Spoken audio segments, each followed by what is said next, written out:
नमस्कार मंडळी, पुन्हा एकदा तुमचं आपल्या एका नवीन ब्लॉग मध्ये स्वागत आहे. मी चाललो होतो हर्षला घेऊन मार्केटला. तर मार्केटला जाताना सगळ्यात आधी जावं लागतं पैसा घ्यायला. पैसा इज इम्पॉर्टंट. त्यासाठी गेलो मी एटीएम मधनं पैसे वगैरे काढलो. पैसे घेतल्यानंतर मी निघालो मार्केटच्या दिशेने. मार्केटमध्ये जरा काम होतं. तर हे आपलं बेळगावचं मार्केट. कुठलं मार्केट मला नाव माहिती नाही गाईस, तुम्ही कमेंट सेक्शन मध्ये सांगा तुम्ही कुठलं मार्केट आहे. मार्केटला का गेलतो म्हणल्यावर आमचं जरा ते फुसफुस करायचं जरा खराब झालं होतं. रिपेअरी करायला चाललो होतं. तर ते काय तिकडे रिपेअर झालं नाही. तर भैया ट्राय करत होते. तर तिकडे रिपेअर झालं नाही म्हणून आम्ही दुसरीकडे आलोय. गॅस तिकडे झालं नाही, आम्ही दुसरीकडे आलोय. बघा तिकडे होतंय काय शेजार वाटणार बघून मामाचं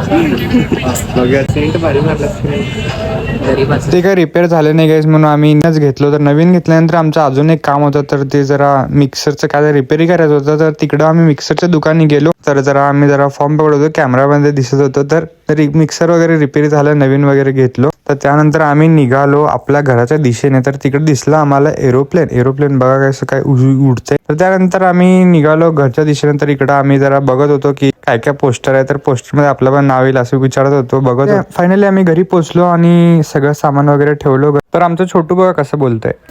आमच्या नातूला तो सतत आहे म्हणून मी सतत आहे. ते स्वतः नकोस रे पापा माझा नातू